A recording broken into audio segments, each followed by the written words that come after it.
In February 2021, a massive winter storm triggered a severe power crisis in Texas. Over 5 million people lost power as temperatures dropped below freezing. This event exposed the grid's vulnerability to extreme demand. Within hours, the electricity demand hit a record of almost 70 megawatts, 20% above the grid's capacity. Despite the state's diverse energy portfolio, including wind, solar, nuclear, and fossil fuels, the grid could not meet the demand. To prevent total grid failure, operators initiated rolling blackouts. Over 11 million people faced power outages, some of them lasting more than 3 days. This crisis underscores the need for energy sources that are easy to deploy. Hydrogen gas is one such alternative. It can be stored and delivered as a fluid and produced using surplus electricity from renewable energy sources. Among different ways to produce hydrogen, water electrolysis stands out. This technology uses electricity to split water into hydrogen and oxygen, emitting no greenhouse gases. Water electrolysis occurs in a device called the electrolyzer. It has two electrodes immersed in an electrolyte. The electrodes conduct electrons, while the electrolyte conducts ions. When electricity flows, a potential difference is established. At the positive electrode, called the anode, hydroxide ions give up electrons. This process is known as oxidation and generates oxygen gas. At the negative electrode, called the cathode, electrons are supplied to water molecules, producing hydrogen gas and hydroxide ions. This process is called reduction. The water electrolyzer also requires a membrane, which prevents gas mixing while allowing ion flow to maintain charge balance in the system. While all these components are essential, one material is especially critical: the electrocatalyst. A catalyst is a special material that speeds up chemical reactions. An electrocatalyst is a catalyst that accelerates the electron exchange on the electrode's surface. The faster the electron transfer, the better the electrocatalyst.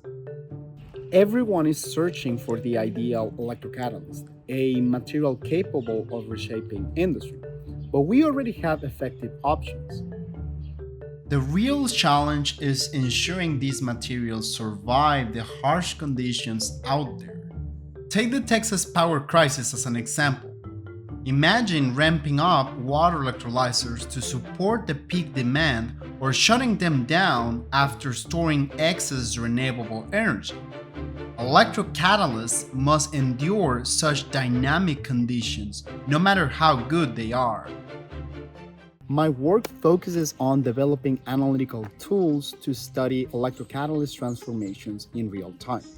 In this video, I will introduce two analytical tools designed for this purpose. Both tools use Raman spectroscopy, a technique that analyzes molecular vibrations using an effect known as Raman scattering.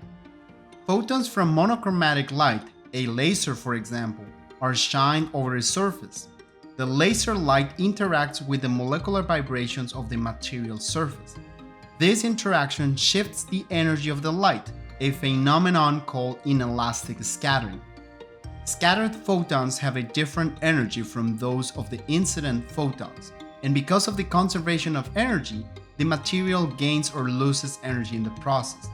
By measuring the energy difference, we can uncover details about the material's chemical bonds and composition. We use Raman spectroscopy to analyze electrodes during electrochemical reactions, an approach called a spectroelectrochemistry. This allows us to track chemical changes in real time. For this purpose, we built a custom electrochemical cell with a transparent window that lets the laser reach the electrode while it is immersed in the electrolyte.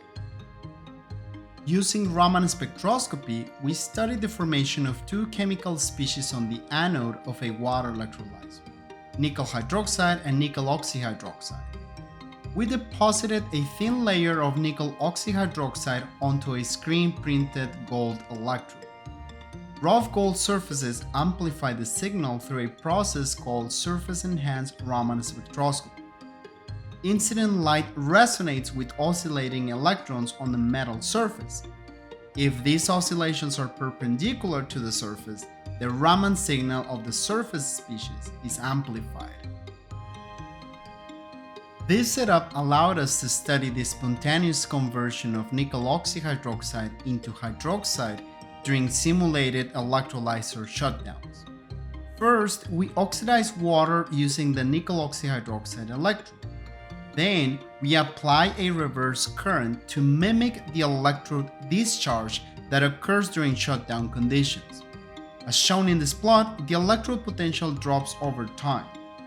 We simultaneously measured the Raman scattering of the electrode surface.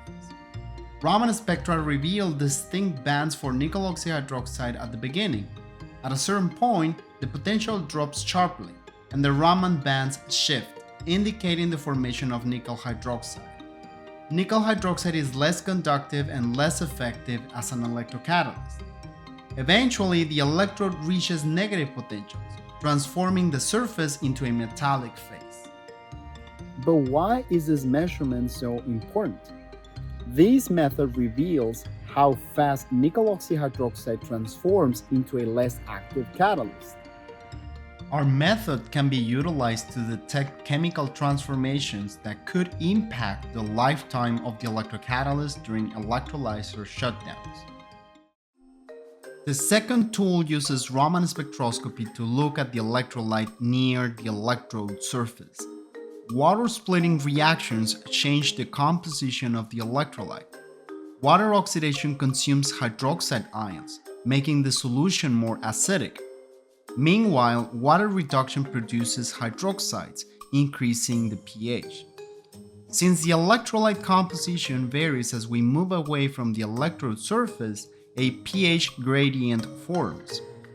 This effect also increases with the reaction rate, that is, higher currents.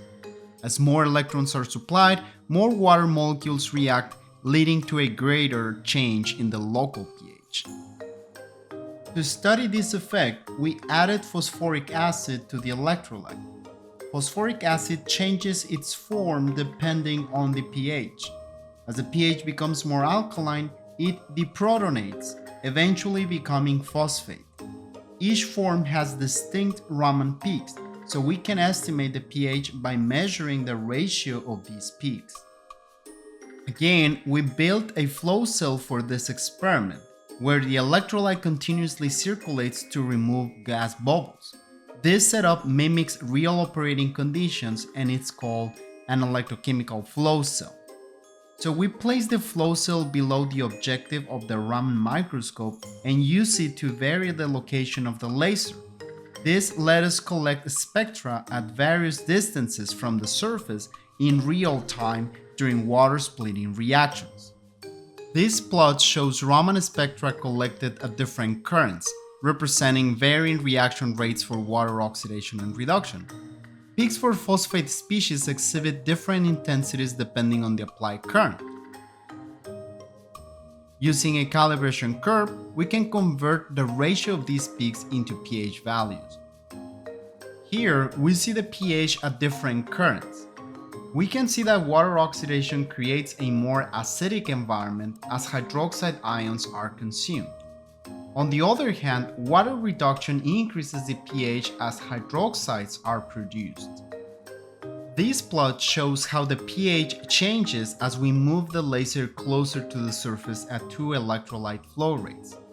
This result shows that the electrolyte pH changes with the location. Understanding local pH variations is critical for water electrolysis. Some electrocatalysts are stable in alkaline media, but degrade in acidic environments.